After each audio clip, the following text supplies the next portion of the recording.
मेरा साहब बहुत बहुत इस्तकबाल है आपका। मेरा सबसे पहला सवाल आपसे यही है, आप वादी के ऐसे लीडर हैं जो हर वक्त तनाज़े में बने रहते हैं और अब एक ये नया तनाज़ा देखने को मिल रहा है जहां लेडी डॉक्टर की तरफ से तमाम संगीन इल्ज़ाम आपके ऊपर लगाए गए हैं और यकीन वाली बात यह है कि इस पर FIR भी अब डोडा पुलिस स्टेशन में दर्ज की गई है। देखिए, जम्मू कश्मीर की सियासत में पहली बार कोई ऐसा माहौल बना है, कोई ऐसी बात कर रहा है जो आवाम के साथ जुड़ी हुई है। क्योंकि आज से पहले चुनावी सरगर्मियां हुआ करती थी, इलाकों पे राजनीति होती थी, धर्म के नाम पे सियासत होती थी और जीतने के बाद भी उन्हीं चीजों पे बात होती रहती थी। अखाड़ा ये पूरी दुनिया का बना था, आम आदमी की जो जरूरियात थी उस पे बात बहुत कम होती थी। ये पहली बार ऐसा हुआ है, इसलिए मुश्किलें थोड़ी आएंगी, क्योंकि जब मैं पहली बार बना, मैंने जीतने के बाद भी आवाम की बेहतरी चाहिए। और ये जो हुआ है और हो रहा है, ये अभी कुछ लोगों के जहन में ये बात उतर नहीं रही है, क्योंकि नेता जब भी बनता है, सरकार जब भी बनती है, तो लोगों के हित में काम के लिए उम्मीद होती है। लेकिन यहाँ पर सिर्फ पाकिस्तान, हिंदू मुसलमान उस तर्ज पे राजनीति होती थी।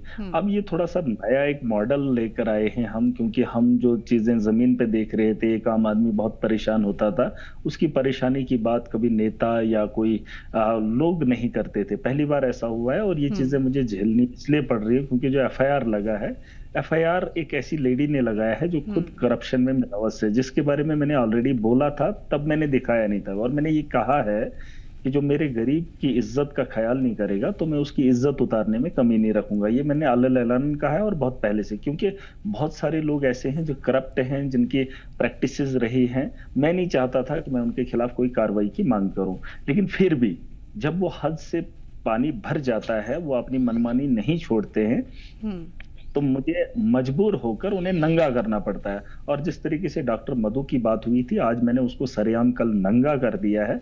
दुनिया के सामने ये बात रखी है कि जो डिग्री वो लेकर आई है वो फ्रॉड है, वो 420 है और उनका जो प्रैक्टिस रहा है वो कहीं ना कहीं इलीगल है। और उन्होंने सरकार को भी धोखा दिया, गवर्नमेंट को भी धोखा दिया है। और उसके अलावा उसके खिलाफ जो एविडेंस है वो मेरे बने हुए नहीं है, वो ऑलरेडी मेरे पास थे। मैं नहीं चाहता था, लेकिन न चाहने के बावजूद भी उन लोगों ने अपने तर्ज पे अपनी ताकत का इस्तेमाल करके उसी तर्ज की राजनीति दिखाई जो आज से पहले हुआ करती थी। बस आवाज को दबाने के लिए पैसे का दम और पॉलिटिशियन का दम लगाकर मेरी आवाज को दबाना चाहा। हालांकि मेरा ये नहीं था कि उनके साथ कोई बातचीत है, मैं तो उनको जानता भी नहीं हूं। उसका जो तरीका रहा था उससे मेरे लोग सफर हो रहे थे, तो मैंने उसको वार्निंग दी थी। मैं वहां मेडिकल कॉलेज में पिछले 8 महीने से जा रहा था, मैंने कहा उनको कि आप ड्रेस कोड लगाइए। इसका मतलब ये नहीं था मैं चाहता था वो यूनिफॉर्म में रहे, मैं चाहता था ये अपनी गलतियों से बाज आ जाएं, क्योंकि मैं नहीं चाहता था वैसी बातों को सामने लाना मंजर आम पे।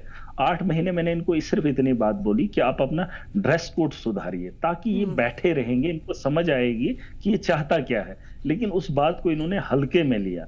मैंने चाहा था पुरानी गलतियां हो गई है इनसे, चलो छोड़ो, अब क्या लेना देना है, हमें कल बेहतर बनाना है।